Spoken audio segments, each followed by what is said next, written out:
Elhamdülillah, elhamdülillah, thumma elhamdülillah. İnnel hamdelellahi nahmeduhu ve nesta'inuhu ve nestağfiruh.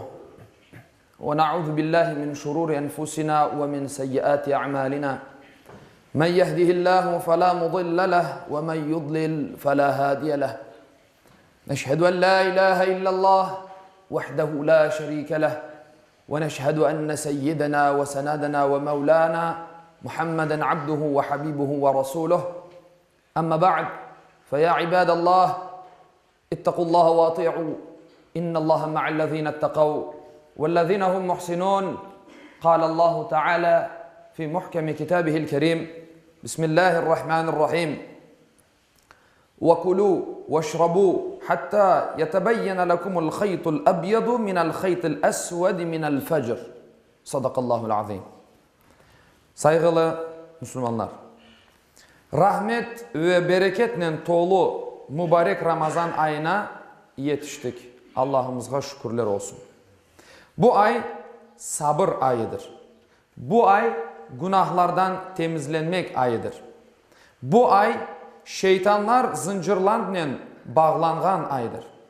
Ve en esası bu ay Kur'an ayıdır. Bu ayda sevimli Peygamber Efendimiz aleyhissalatu vesselam Efendimizge Allah-u Teala'dan Kur'an-ı Kerim inmeye başlagandır. Ve Allah-u Teala Kur'an-ı Kerim'de Bakara suresinin 185. ayetinde şöyle buyurar. Ramazan ayı insanlarga doğru yolunu göstergen ve onda haknen yalanını birbirinden ayırgan Kur'an indirilgen bir aydır. Sevimli Peygamberimiz aleyhissalatu vesselam vahiy melegi olgan Cebrail ile beraber her yıl bu ayda Kur'an-ı Kerim'ni karşılıklı birbirine okuy edilir. Başta Cebrail okuy, Peygamber Efendimiz dinleyedi. Sonra ise Peygamberimiz aleyhissalatu vesselam okup Cebrail aleyhisselam ise dinleyedi. Peygamberliknin son yıllarında ise onlar Kur'an-ı Kerim'ni iki kere mukabele edip hatim ettiler. Ve böylelikle Kur'an-ı Kerim'nin bütün ayetleri ve sureleri şübege yer kaldırmadan iki kere daha gözden geçirilip tasdik edildi. Böylece bu ayda Kur'an-ı Kerim'ni baştan sonuna kadar okumak sevimli Peygamber Efendimizin sünneti ve her bir Müslümanın yapması gerek olan bir vazifesidir. Gücü yetken herkes bu sünnetini yerine getirmeye tırışmak gerek. Gücü yetmegenler ise yani okup olamaganlar, okumağa bilmegenler okup bilgenleri olganları kadar okumak gereklir. Tercümesini okumak gereklir. Faydalanmak gereklir. Buna daha gücü yetmegenler ise Kur'an dinlep manasını anlamaya tırışmalılar. Bir de bu ay sabır ayıdır. Çünkü oraza tutmak adamga akşamga kadar açsızlık ve susuzlukka sabır etmeye öğreti. Ve fukarelerin halini anlamaya yardım eti. Peygamberimiz Muhammed aleyhissalatu vesselam böyle buyurar. Oraza sabırının yarısıdır. Oraza bizlerini cehennemden korçalagan bir kalkandır, bir şittir. Sevimli Peygamberimiz Kennedy aleyhissalatu vesselam böyle buyurar. Oraza cenkte sizni kalkan korçalaganı gibi cehennem ateşinden korçalar. Cenkte insanlar daha evvelden ise kalkanla, şitle korçalana edilir. İşte oraza da bir Müslümanını, bir insanını cenkte o şit, o kalkan korçalaganı kadar korçalar. Aziz Müslümanlar, oraza tutan kimse aşağın aşına, içkenlerini, kiygen urbalarına, aytkan sözlerini ve al hareketlerine dikkat etse, yapkan duaları mutlaka kabul olur.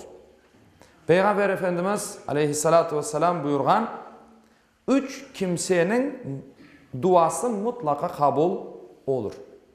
Bular, iftarga kadar orazalı kalgan kimsenin duası, adaletli devlet başlığı, onun yapkan duası ve zulümga uğragan kimsenin duası. Bu 3 insanın duaları kabul olur. Yani oraza tutmak, akşamga kadar Allah'a ibadet etmek demektir. Bir devletini yönetmek veya bir toplumunu yönetmek adaletli bir şekilde kimsenin hakkını, hukukunu aşamayıp, birisinin hakkına kirmeyip yönetmek, bu da bir ibadettir. Bu insanların duaları kabul olur. Ve elbette ki zulümga uğragan kimse, bu insanların duası kabul olur deyip buyura Peygamber Efendimiz aleyhissalatu vesselam. Bu ayda şeytanlar zincirlerle bağlanğanı için bir tek öz nefislerimizle kureşmege öğrenemiz. Nefislerimizle kureşmege öğrenmek gerekmiz, alışmak gerekmiz. Açsız ve susuz kalıp fukarelerinin allarını anlamağa tırışamız. Sabır etmege öğrenemiz. Hem maddi hem de manevi dünyamızı güçlendiremiz. Kur'an'ı okumağa, anlamağa ve yaşamağa tırışamız. Özümüzü cehennem ateşinden korçalap cennetke yolumuzni kolaylaştıramız. İşte bu sayganlarımızın yerine getirmege tırışkan kimseler mübarek Ramazan ayının dadını alır ve öz manevi hayatını kuvvetlendirirler. Kim ise bu ayda yalan aytmağa, insanların gönlünü kırmağa, hırsızlık yapmağa, rakı şarap içmege, zina yapmağa ve başka günahlar işlemege, nefsini kirletmege devam etse, tutkan orazası açlık ve susuzluktan başka bir şey değildir. Hutbemin başında okuğanım ayetinin manasının hutbemini bitirmek isteyeyim. Sabahın beyaz ipi, aydınlığı, kara ipten, karanlıktan yani, ayrılganına kadar aşağınız ve içiniz. De buyura Allahu Teala Bakara suresinin 187. ayetinde. Allahu Teala cümlemizge gerçek manada oraza tutkan bizlerini kullarından eylesin inşallah. Allahu Teala cümlemizge bu ibadetler sayesinde birlik olmağa nasip eylesin. Bu ibadetler insanlarını birleştirmek gerek. Eğer bir ibadet yüzünden insanlar fitnege uğray ise demek ki onların ibadetinde bir sıkıntı var. Bizler yıllardır buna şahit olamız. Oraza ayı kelgende bizler buna şahit olamız. Bizler Müslümanımız elhamdülillah hepimiz çin yürekten yanaşamız din mevzularında. Ama bazı vakit aklımızı da çette kaldırmamak gerekmez. Allahu Teala dinden, imandan, akıldan, ferasetten ayırmasın inşallah. Allah birlik beraberliğimizi daim eylesin inşallah. Allahu Teala bu ana toprağımızda sağ selamet, balalı çağalı, şen şeramet hepimizge yaşamaklar kısmet eylesin. Ve ahiru da'vana enelhamdülillahi rabbil alemin. Ela inne ahsanel kelam ve ablagan nizam kelamullahil melikil azizil allam. Kema kâle Allahu tebareke ve teâlâ fil kelam. Ve izâ kuri'el Kur'anu fastami'û leh. وأنصتوا لعلكم ترحمون. بسم الله الرحمن الرحيم. إن الدين عند الله الإسلام. صدق الله العظيم.